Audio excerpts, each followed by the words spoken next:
So how did Decian persecution impact early Christianity?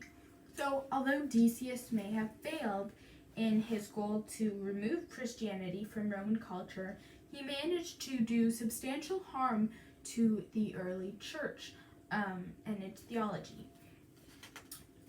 So, the three ways he did that was that the persecution of Decius led to divisions within the church.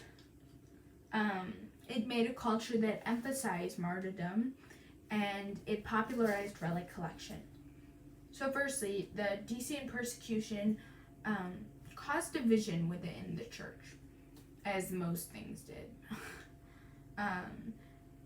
So during Decian's rule, he made people go to the temple and sacrifice to him, and then they were going to have to get a certificate to show that they sacrificed, blah, blah, blah.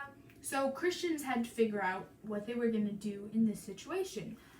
And some of the Christians decided to forge certificates, or some people got their servants or their neighbors to get the certificate for them, or they bribed the priest or whatever. So they had a lot of ways of going around this.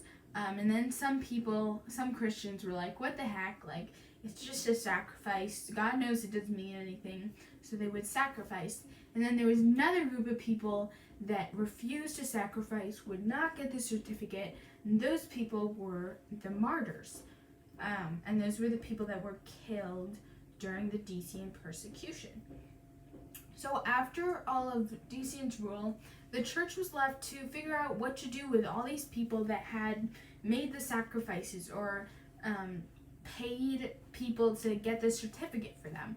And some people thought, screw those folks, they should just be like out of the church or whatever. And then other people said, no, like they can still be in the church as long as they like repent and give penance. So the church kind of like sectioned off into the people, the rigorists that said, nope, no one that made a sacrifice or like paid someone to make a sacrifice for them can be allowed back in the church. And then there's the more orthodox Catholic church that said, yeah, you guys can come back into the church as long as you give penance. So Parker says that Decian persecution had lasting repercussions. How should those who bought a certificate of sacrifice be treated? Most churches thought those who lapsed were accepted back into the fold, but some groups refused admission to the church. So the people that lapsed, according to the rigorous, could no longer be bishops or leaders, and all of the ceremonies they had performed were like not valid anymore. So you can imagine be a little awkward and terrible if you had gotten married by one of these bishops that had lapsed, and you're like, shoot, like our marriage isn't valid anymore or whatever. So that happened a lot. So you can imagine all the confusion of people being like, what's the right view, like blah blah blah. So anyway, there was division in the church. Second, the Decian persecution led to a culture that emphasized martyrdom. So people such as Perpetua, Agnes, and Polycarp, they're upheld as pillars and heroes of the Christian community. And it's not a bad thing to revere them, but it can get a little murky when the Christian culture like puts them on such a high pedestal that they're almost Jesus. So the reason why they're put in such a high pedestal is because they were like honestly one of the only Christians in history that ever had to take such a bold stand.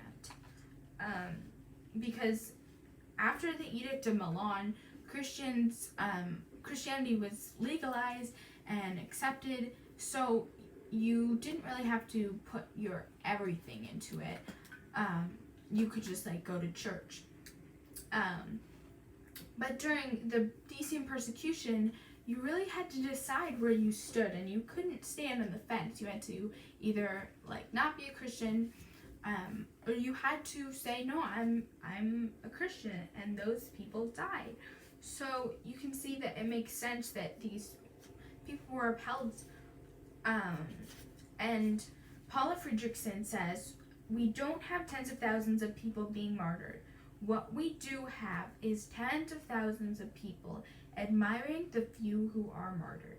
So in that sense, like any extreme, a martyr marks out a spiritual height to be admired but not necessarily emulated.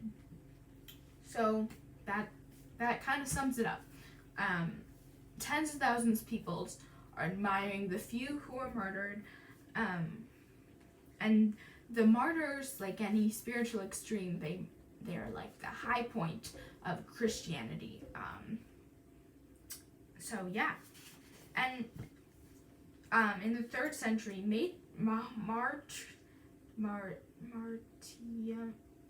I don't know how to say that word, but places that the martyrs' relics were collected at were built martyriums, and they were built in the 3rd century, so people could come and pray to, or have the martyrs pray for them.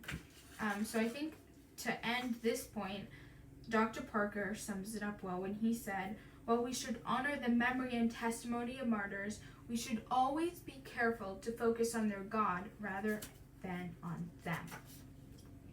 Okay, the third thing that the Decian persecution did was that it had a Christian culture that emphasized relics and relic veneration.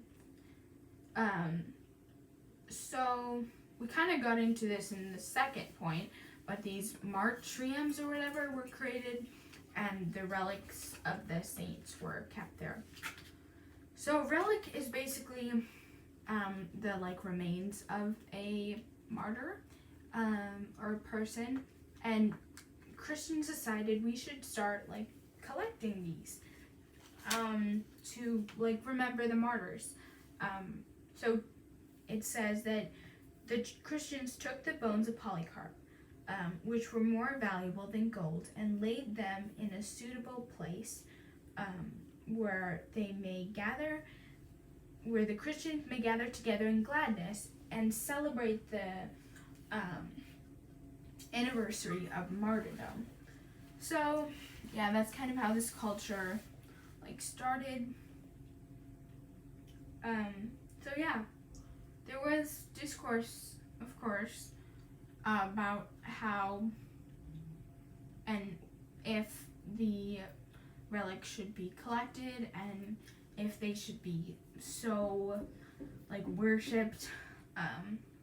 But yeah, anyway, so you can see through all of this that Decian persecution, it distorted the early church theology, because first it led to divisions in the church. Second, it created a Christian culture that emphasized martyrs, and then third, it led to relic collection and veneration.